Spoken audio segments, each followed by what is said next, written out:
Artists at the Intersection of Technology and Tradition, a visual and educational examination. We are artists and we are educators, exploring processes, embracing imperfections, honoring materiality, and evolving the language of our mediums. This exhibition examines the creative process, where we share our developments as we form new connections between tradition and technology. This show investigates how we use technology and process to expand the language of traditional artistic practices. We employ state-of-the-art equipment, advanced non-toxic materials, hybrid techniques, or reimagined surfaces as we work to broaden long-standing methods of artistic application and expression. By challenging the limitations of our mediums, we create new connections between tradition and technology to communicate ideas and allow for further advancements in the arts. On the walls of this exhibition, we share our methodologies, our processes, our materials, and our conceptual inquiries with you. We hope to expand your understanding of the creative process and to inspire further advancements in the field of art.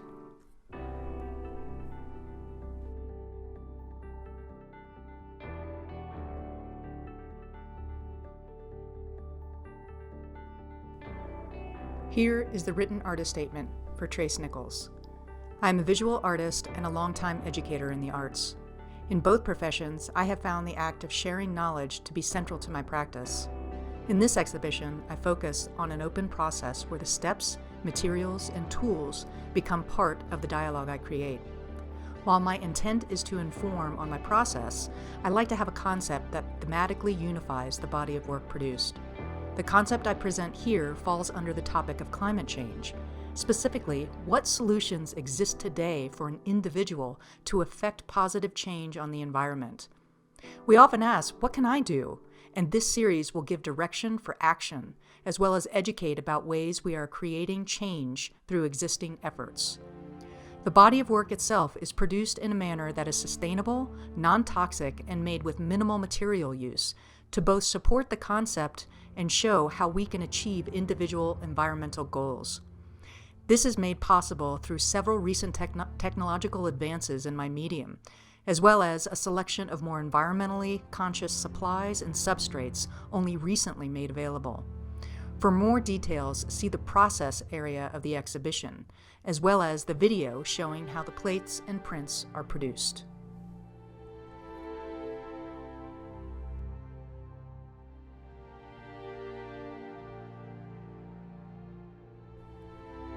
Here are the wall texts for Teresa Nichols. They accompany different areas of the exhibition. Series sources. The solutions presented on climate change in this collection are sourced from Project Drawdown. For more information on these and other climate change solutions, go to www.projectdrawdown.org or read Paul Hawken's book titled Drawdown, the most comprehensive plan ever proposed to reverse global warming.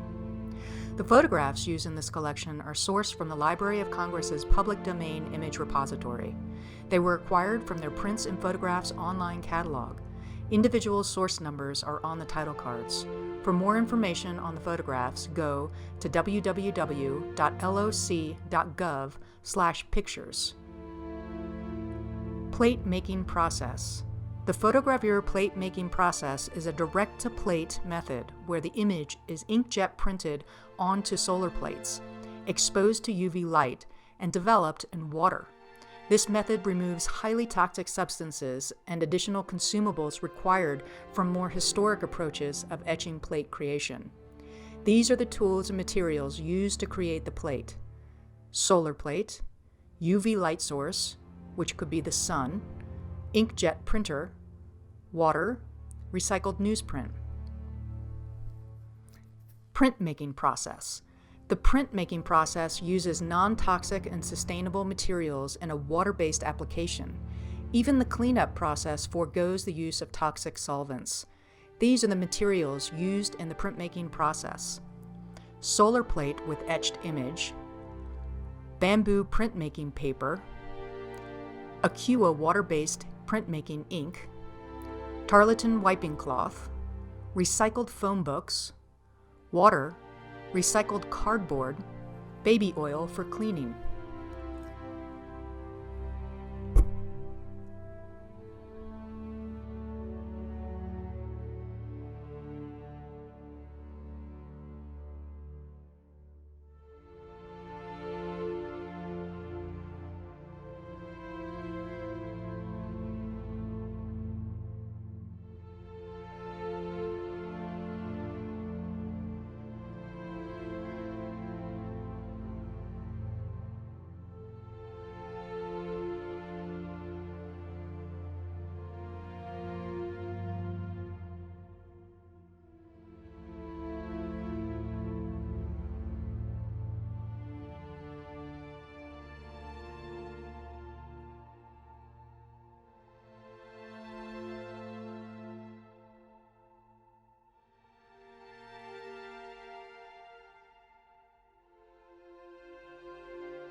Here is the bio statement for Andrew Roberts Gray.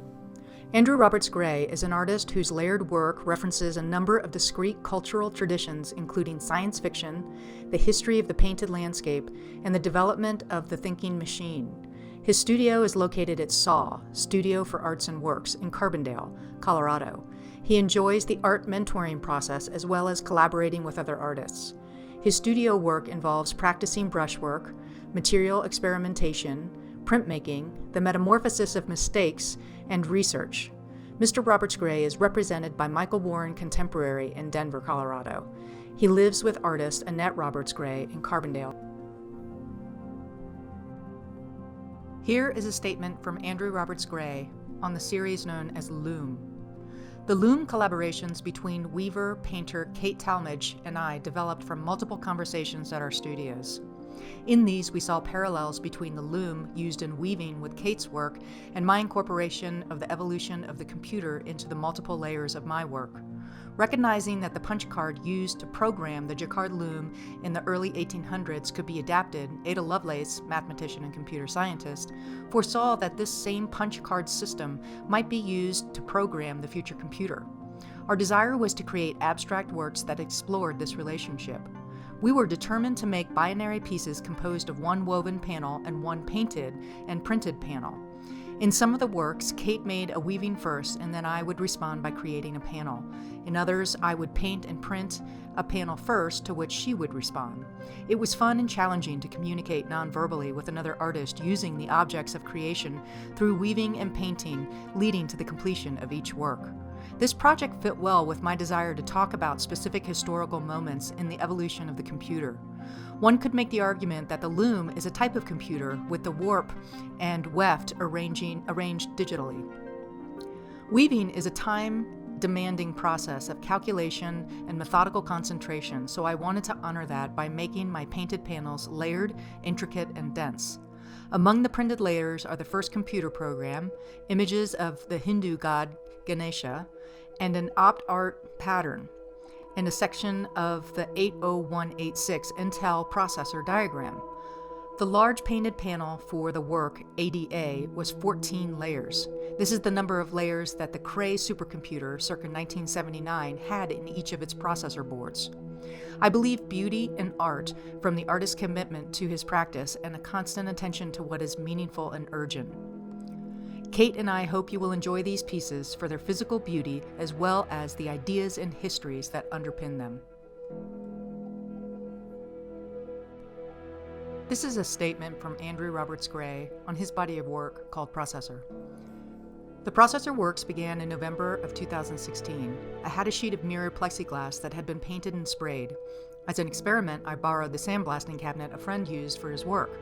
I taped off an abstract geometric pattern on the surface of the plexiglass and sandblasted it. The result was this exciting, strange, evocative interaction of material and paint. At that moment, a galaxy of ideas coalesced. I could envision a totally new body of work that would make use of the image and integrate it with the material of plexiglass. The sandblasting experiment occurred while I was also exploring 4 other areas. I had begun to study the 3,000-year history of Chinese landscape painting. Simultaneously, I had begun researching the manufacturing process of the CPU.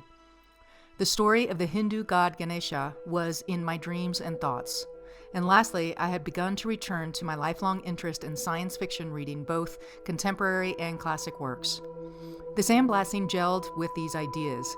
I envisioned these diverse and apparently unrelated disciplines, Chinese landscape painting history, the manufacturing process of the CPU, references to the Hindu god Ganesha, and science fiction, mixed up with the very modern, planar, altered material of mirrored plexiglass. Each new work of art could be a multi-layered new fiction of relationships, some grounded directly in history, some invented. For the present exhibition, Artists at the Intersection of Technology and Tradition, I have produced paintings on squares of 1/8 inch mirrored plexiglass. The squares are sandblasted, printed on, and painted with oil and acrylic paint on both sides of each sheet. Some of the works have representational elements, and in others the pieces remain abstract. Printed on the surfaces, both back and front, you will find the first computer program called Note G, penned by Ada Lovelace, 1842-3, the von Neumann architecture, 1938-45, a diagram of the basic components of the computer still in use today, and a machine code, the basic instructions on which the computer functions.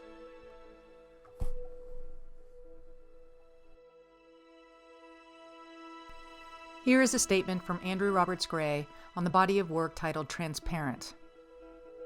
The works in the transparent group are executed on 1-inch clear acrylic plexiglass. They are sandblasted, printed, and painted. I became aware of this thicker material after a trip to a plexiglass supplier in Grand Junction. I had the company cut 2 14 by 18-inch pieces and polish the edges. Back in the studio, I sandblasted, printed, and painted on both sides of these sheets in various experiments. I really liked that the thicker plexiglass sheet physically separated the front and back surfaces much more than the 1/8-inch plexiglass. One could see each layer more clearly. But it seemed to me that our mind could still assemble these layers into a whole experience. I also found that by installing each piece 1 inch away from the wall, an entirely different and interesting layer of information was created on the wall, composed of the shadows, refractions, and interplay of light through the 1-inch thick material. This material reinforced the separateness and multi-layered aspects of some of my ideas, but it also put the viewer into the very active position of assembling all of this information in their own experience. Interestingly, these technological objects still function as traditional paintings. One of my favorite passages in the transparent works presented here is in the piece Construct. Notice the center of the piece is essentially empty. One sees right through it to the wall. This passage reminds me of the apparently empty areas of many Chinese and Japanese historical landscape paintings.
Here is the artist's bio statement from Teresa Booth Brown.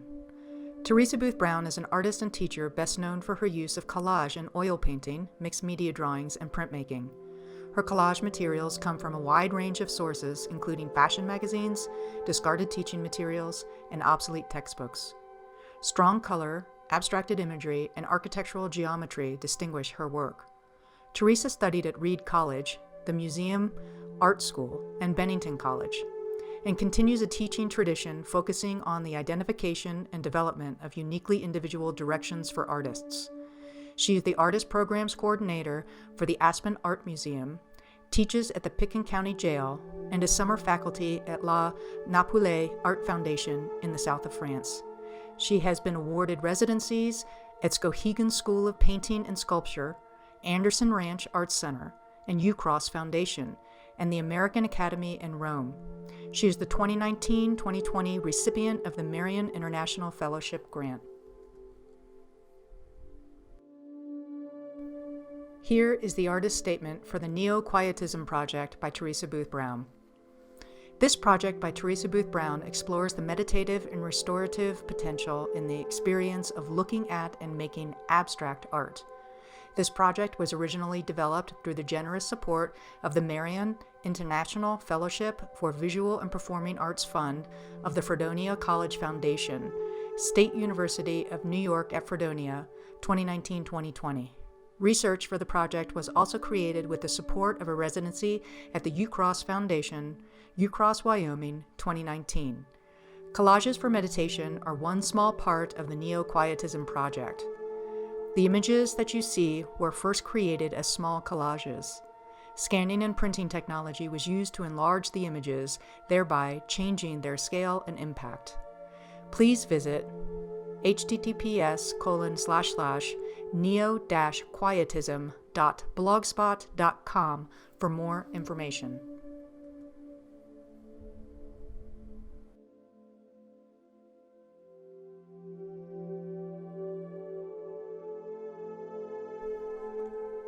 Here is Teresa Booth Brown's directive for viewing collages for meditation.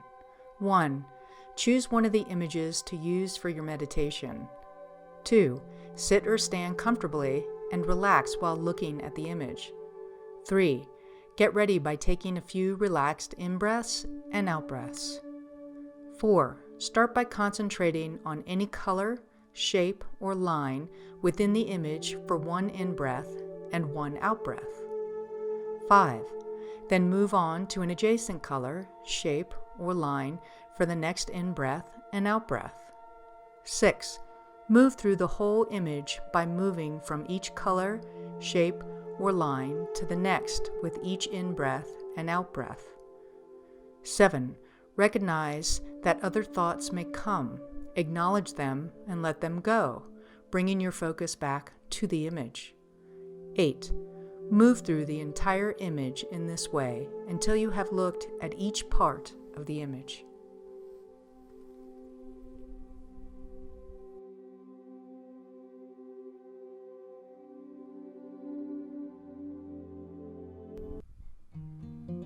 Here is the bio statement for K. Rhynus Cesark.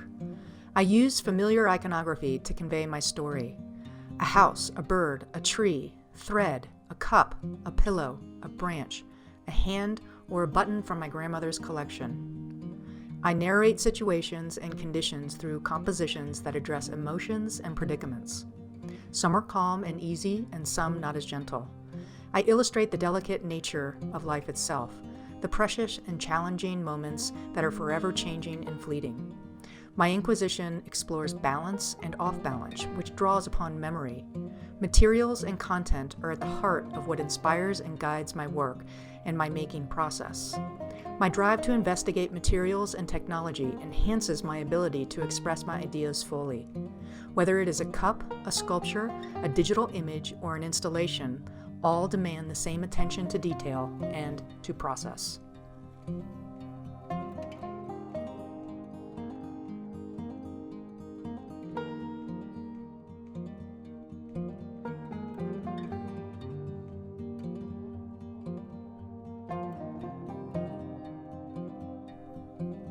Here is the process statement for K. Rhynus Cesark.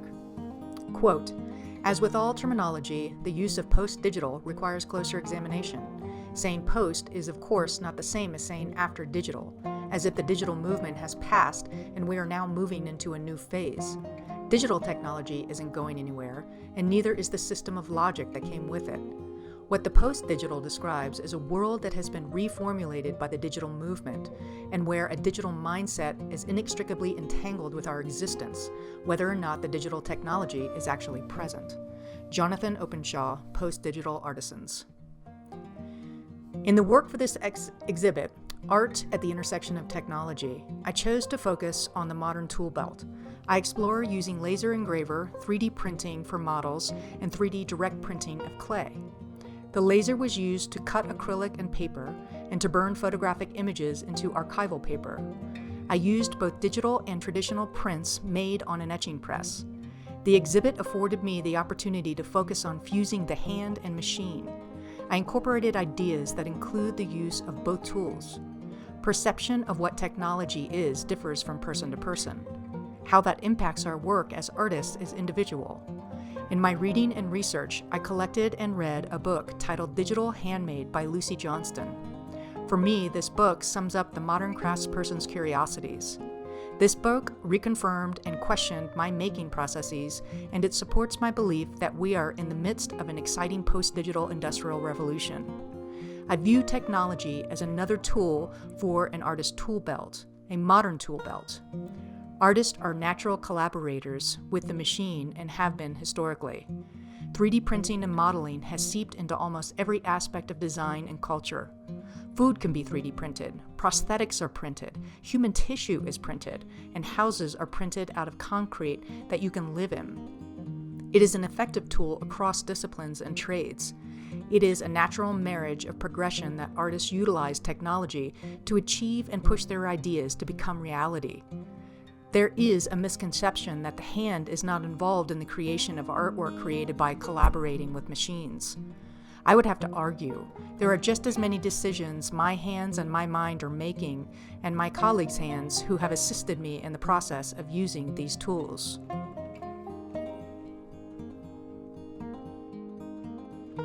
And here is a continuation of thought from K. Rhynus Cesark on experimentation. With experimentation comes some success and lots of failure. Some of the mistakes, in my eyes, are the true successes. In fact, engineering these failures have become part of my process and the finished work. An example of this is in the framed laser-engraved paper pieces. This happened when I was transferring my photograph to Adobe Illustrator and I forgot to remove the board, which is a small box to select the printing area. In the finished piece, this is the laser cut, the square in the center of my image. This seemingly innocent, easy mistake was a happy accident for me. This central cut square related to other work I have made in other materials. I made the decision for the rest of the series to engineer or incorporate that quote-unquote mistake. Furthering my mistakes, the 3D clay printer is a fantastic one for engineered mistakes. In the printing of the house, the printer misprinted some areas, and it is these imperfections that to me are perfect. I turned to 3D modeling and technology when my hand could not make what my mind wanted to see, but the end result surprised me. I truly feel like a collaborator with a sense that I am in and out of control. I like to walk that edge of knowing and not knowing. These discoveries have intrigued me and will continue to.